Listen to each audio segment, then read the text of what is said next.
nice laugh, are you? Australian legends!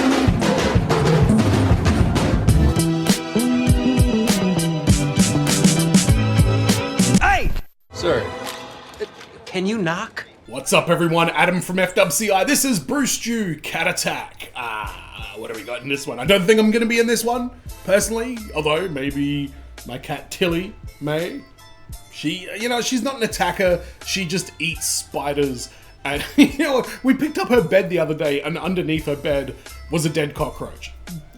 I just do not have words for it. But I don't know if she's an attacker. If she did, there would be no survivors. But thank you for checking out my Brewstew reactions. If you haven't seen the reaction to Awkward Moments, make sure you do, because yours truly may or may not make a cameo in there and accuse Tyler of sticking those things up his bumhole. It's an honor to be immortalized in a Brewstew video, so make sure you check out my reaction to it. But let's have a look at the cat attack. Cat attack. That's a great little cat attack. Cat attack, as God made her. Did I do that right? Conan fans, let me know. Let's jump into the video. Alright, now throughout my childhood, I've been attacked by all sorts of animals. I mean, we're talking anything from like a rabid raccoon behind a Long John Silver's to my neighbor's giant Rottweiler that tried to murder me in cold blood. I remember him.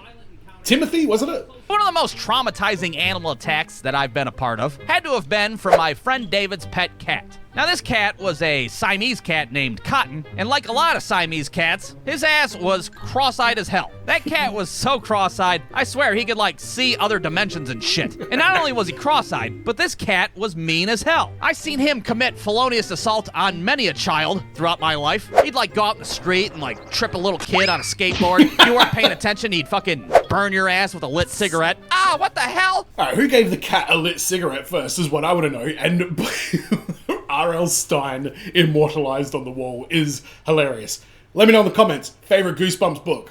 For me, I'm pretty impartial to the Monster Blood trilogy. Take your pick. 1, 2, or 3. Let me know what yours is in the comments. And Streets of Rage, yes. Me and my friend Steven were playing Pokemon cards at David's house, and this cat just walked up and ate his fucking holographic Mr. Mime. Now, first off, do you know how important a holographic... I don't know shit about Pokemon cards, so no, I don't know how important a holographic Mr. Mime is. Steven's ass would have rather lost like a grandmother or a fucking kidney instead of that goddamn Pokemon card. You bet your ass days later he's like sifting through cat shit. All that's left of Mr. Mime's ass is like a crumpled up 40 HP piece of cardboard and shit. Ah, god damn it, look how they massacred my boy. To hell with your evil ass cat. And not to mention that cat was volatile as hell. He could attack your ass unprovoked at any moment. So when we were at David's house, you didn't go near Cotton. You tried to keep your voice down while he was in the room. Hell, if he fucking farted too loud, that cat would Freddy Krueger your ass 6 ways to Sunday. And that went double for me because Cotton seemed like he had some sort of personal vendetta against my little ass. Which, I mean, I have no idea why. I followed all the proper precautions. I didn't go near him. I kept my voice down. If I had to fucking... Yeah, I followed the precautions. A friend of mine his missus had a Doberman. I was determined that thing wanted to rip my throat out.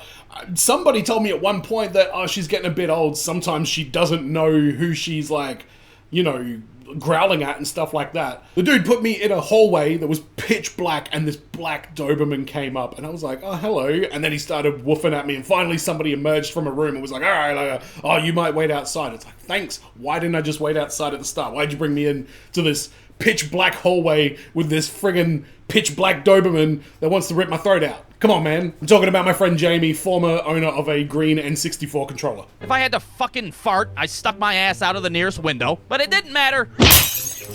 He attacked me regardless. It got so bad, when I'd come home from David's house, my parents would be like, who's old mate up there with the yellow flower in his mouth and the 80s moustache? Is that a 90s moustache? Might be a 90s moustache. What's going on with that? Holy hell. Look, I don't know if you can file a restraining order against a household pet, but maybe you should give it a try. And like I mentioned before, Cotton was cross-eyed as hell. So you didn't know if he was looking at you, or your friend next to you, or if he was looking out the fucking window. You didn't know who that cat was about to target. Are you staring at my goofy-ass eyeball?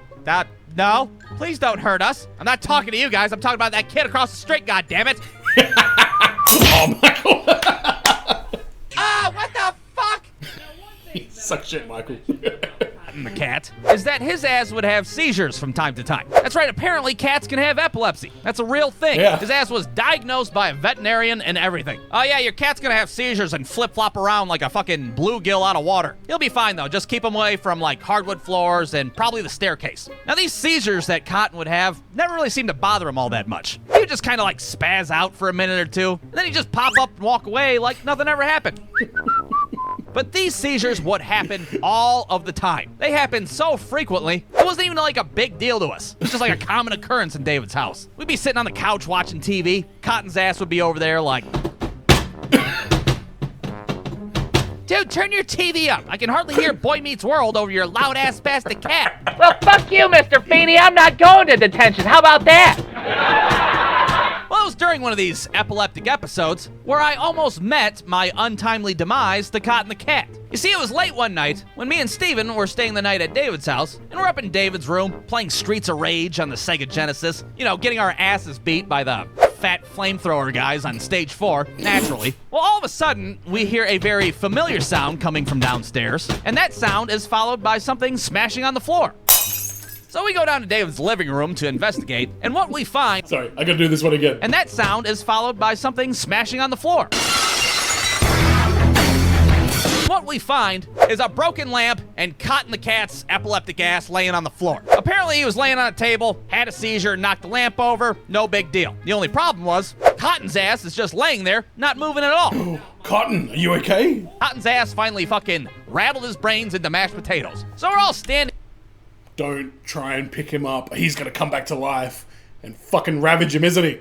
Cotton, you know what? I love cats, so let's go, Cotton. Let's get your pound of flesh. There thinking we're looking at a deceased household pet. Everybody's traumatized as hell. Well, everybody except for Steven's ass, that is. Yeah, that's what you get, you fucking Mr. Mind murdering piece of shit. Well, suddenly, Cotton rises up, stares directly at me. I know that because his eyes are no longer fucking cross-eyed. I don't know if his ass shook his eyeballs straight or what during the seizure, but what I can tell you is that his ass leapt at me like a goddamn Ninja Turtle, and then he clung himself onto me like a fucking koala bear on a eucalyptus tree.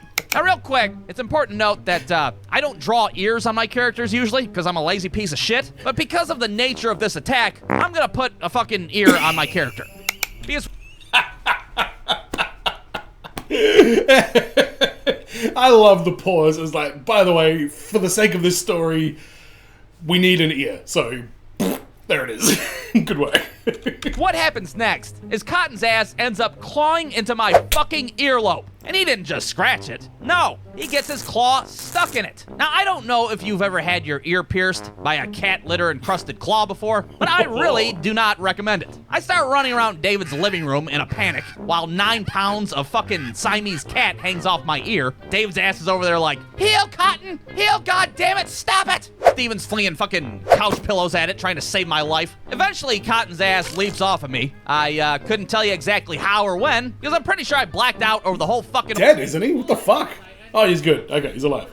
Looking like I stormed the beaches of Normandy and shit. My fucking ear, thankfully, still somewhat attached to the side of my head. Cotton's just sitting on the couch, smoking a cigarette and shit. Yeah, well, next time I'll reservoir dog that bitch right off the side of your head. I'll disfigure a child. I'm not afraid of jail. I go home the next day, and my parents are like, Jesus Christ, Holyfield, what the hell happened to your ear? I don't want to talk about it, but I'm gonna press charges, and I'm definitely filing that fucking restraining order.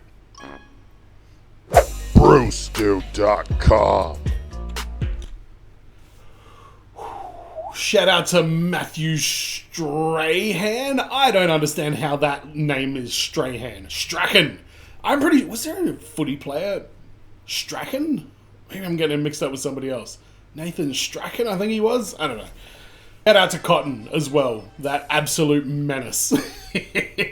Yeah, no, my cats would never do that shit. They're never that... They're not violent, like, hateful. They're hateful, but they're not violent. They're hateful and passive. I love this video. The cameo from Michael was amazing. Anytime we get a Michael story, or anytime Michael makes an appearance, I'm into it. Because I don't know who he reminds me of specifically, but I knew a Michael. I definitely knew a Michael. Can't believe there was no Mick Foley reference with the ear injury. I thought that one was a layup, but this was a fantastic video. I think one of maybe my favorite joke in it, even though I don't care about Pokemon, was the Mr. Mime card being eaten and then shit out, and then the kid holds the grudge against the cat for it. That rang kind of true. And Pokemon got big when I was in like high school, and most of my friends were into it, but I just wasn't into it at that point. I just couldn't get into it. Didn't have the cards, didn't play the games, didn't have a Game Boy. I remember Pokemon Snap on the on the N64, and being wildly disappointed when I played it at a friend's house. I would take Streets of Rage over Pokemon Snap any day. But let me know in the comments what you thought about this video. Don't forget to subscribe if you haven't already. Make sure you go to patreon.com/FWCI if you want to support the channel further, or patreon.com/Brewstew if you want to support his channel as well. And as always, everyone, be well, stay safe, look after your friends. See you in the next video. Peace.